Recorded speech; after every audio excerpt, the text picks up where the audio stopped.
Hello, I'm Chin, and today I'll be briefing you guys on how to diagnose a MAF airflow sensor.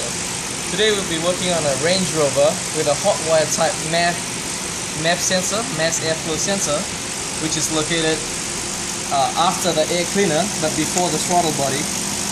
This MAF sensor, most of the MAF sensors have a 5-wire pinout. That's the most common type, which is the Bosch type. And basically what does a MAF sensor do is that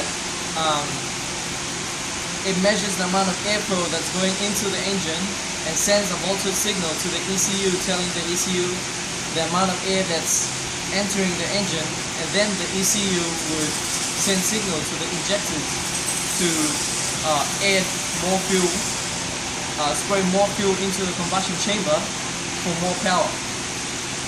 If you open up a MAF airflow sensor, a Bosch type, you would see that there is a little platinum material in there, a platinum.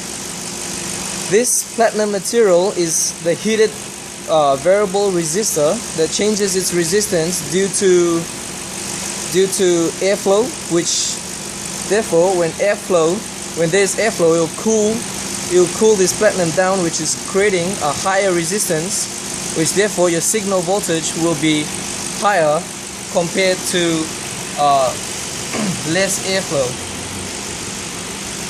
On testing these MAF sensors with our oscilloscope is the best way for diagnosis instead of using a multimeter, because sometimes a multimeter cannot pick up some really low voltage. With the oscilloscope you can get it more precise. So if I disconnect the voltage, the graph will drop down to about 0 volts. This is the falling edge, which is going down to 0 volts. But if I plug this back to the signal, then you see, as soon as I plugged it on, it went up to about 0.6 volts to 1.46 volts. This is when the engine is warmed up. With this signal, it indicates that the car is at idle and it's sending out a 1.46 volts signal to the ECU. Then the ECU would know, alright, this car is at idle, then not much fuel will be needed, so the ECU would decrease the amount of fuel injection into the combustion chamber.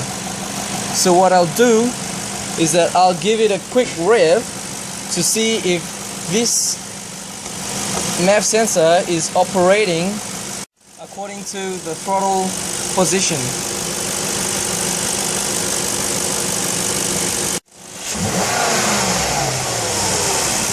At this point here, which is the rising edge of the graph when the throttle is being depressed, it has approximately about 4 volts signal that is going to the ECU, which is a good sign because the voltage range should differ between 1.5 volts during idle and about 4.5 volts at full throttle.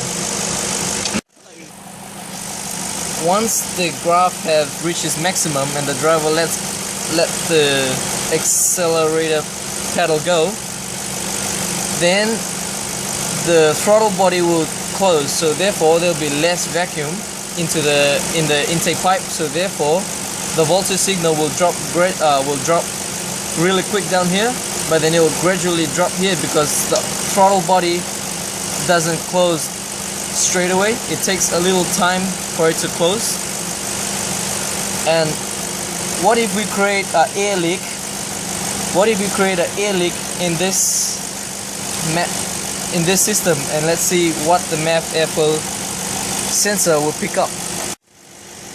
At this point of the graph, where it goes down just a little bit when I created the air leak, this little bit of voltage drop is enough to upset the readings to the ECU, which the ECU will then decrease the amount of fuel injection just to compensate with the amount of airflow, but not knowing that there is an air leak. So at this part of the graph, the ECU does not know that there is airflow into the engine.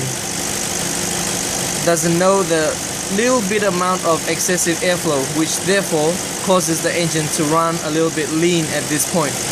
But after a while, the idle control has compensated with the air leak, which because of an electrical throttle body, it will increase the throttle position just a little bit just to compensate with this little drop at idle. So therefore you have a rising voltage again to compensate with the air leak.